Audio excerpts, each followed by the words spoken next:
So hello guys, তোমরা সব কেমন আছো? আমি হলাম রাজু, মহানন্দী ছোট্ট ব্লগার।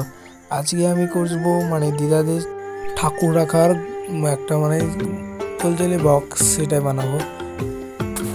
ওখানে আমি দুটো তক্তা নিয়ে নিয়েছি, দুটোকে এক সমানভাবে কাটবো, ছোট বড় না হলে হবে। আর পেছনে দেখতে পাচ্ছ দাদু যেখানে বই দেখছে, এখানে আর একটা ফোনে প্রসেনজিতের সিনেমা দেখছে।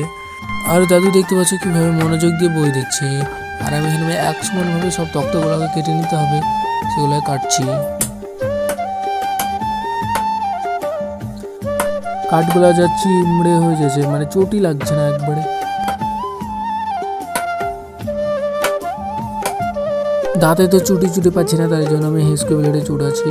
আর চারকোনা ভাবে হবে, আর দুটো তক্তা লাগালে আমার হয়ে যাবে। আর এখানে আমার দিদা একটু সাহায্য করছে, একা গজালগুলো পোতা হচ্ছে না হাতুড়িতে, পিছলে যাচ্ছে। আর এটা হয়ে যাচ্ছে। আর একটা তক্তা নিয়েছি দিদা, সেটা মধ্যে কেটে দিয়ে দিব। আর এই দেখো, এটা হলো লুকস। এবার আমার তো কাজ হয়ে যাচ্ছে, দাদু তো বই তো শেষ হয় না। আর ফ্যান তো আমার মাথায় ঠেকে যাচ্ছে, ফ্যানটা কেউ চালিয়ে দিলে এই সময় দেখতে হচ্ছে আমার মাথা তো পালিয়ে যাবে।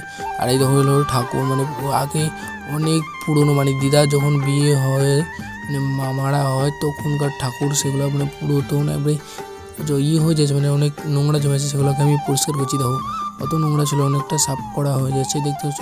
সবাই এরকম থেকে ওরকম হয়েছে। আর তো মোটামুটি যে পরিষ্কার করা হয়ে যাচ্ছে। আর এখানে আমি ঠাকুরগুলো সব সাজিয়ে দিলাম, দিদা ভালোভাবে সাজিয়ে নেবে। তার আগে আমি একটু ভিডিও করলাম, তো তার জন্য ওটাকে সাজিয়ে নিলাম। আর দাদুরা এখানে বই